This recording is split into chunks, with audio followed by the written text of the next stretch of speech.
Ish, baca. Dia tahu. Dia bodohnya. Aku tak ada kaki. Kalau cakap senang, betul tak? Betul tak? Ya, aku nak kaki tak? Tapi dia tak. Haish, macam aku seorang je kerja kat sini. Yang belakang tu asyik gosip je.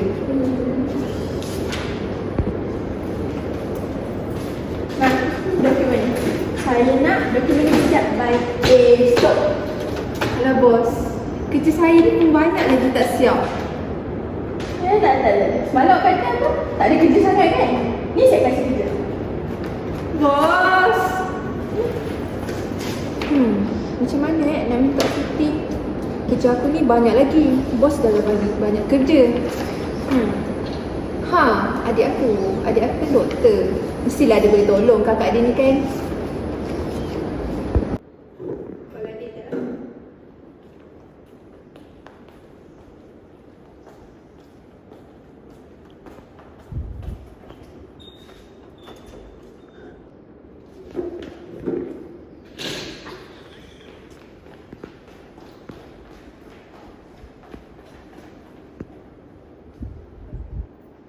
Assalamualaikum, Dik. Waalaikumsalam. Ya kak? Aku nak ni tanya kau, boleh tak tolong aku dapatkan cuti sakit? Kenapa? Kau sakit ke?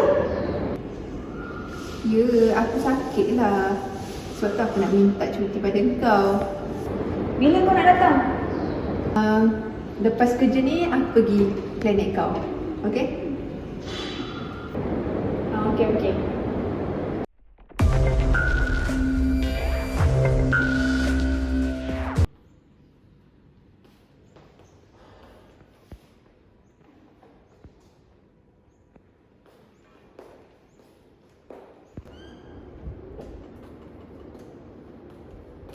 Dik, Apa kau nak? tolong aku.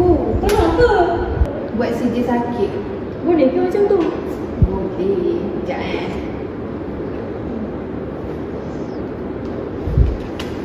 Apa ni? Duit. Tolong pula. Boleh lah. Tolong aku takkan tak boleh.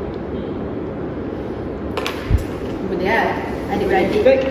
Kan? Kau nak sekarang ke? Anak sekarang.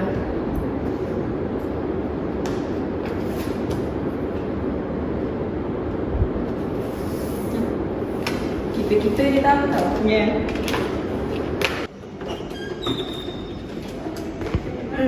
Dapat pun. Besok boleh bagi bos.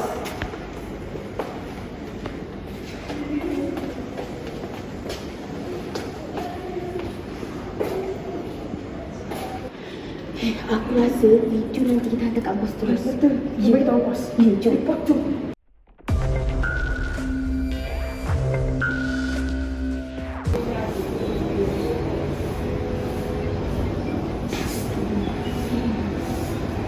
Hello,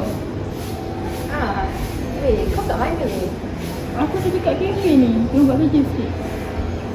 Kita keluar. Kau nak pergi mana? Okay, aku on je. Alright.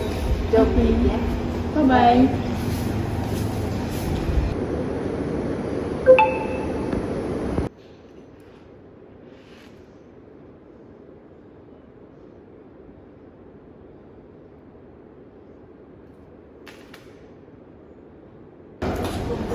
Weh.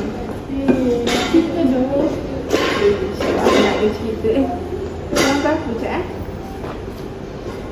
Waalaikumsalam bos. Esok jumpa saya kat office.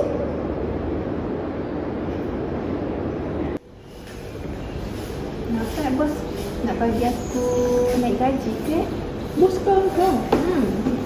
Kenapa ada? Tahu. Aku special. Mungkin.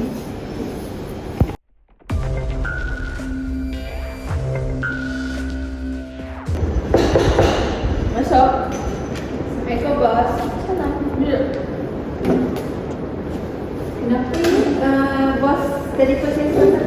Saya tanya. Kau kenal tak dalam?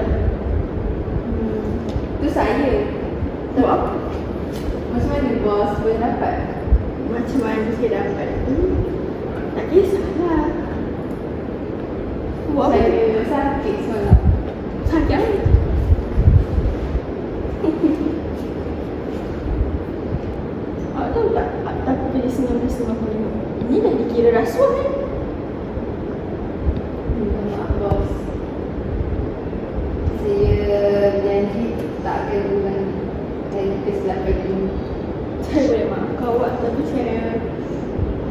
Ni dikira sebagai amanah lah. Oh, tak buat lagi supaya tak buat lagi lah lepas ni. Faham bos. Jadi minta maaf banyak-banyak. Begitulah kisah yang dapat kita pelajari. Tugas kita menjaga amanah, bukan mencari peluang untuk rasuah. Elakkan rasuah demi masa depan negara.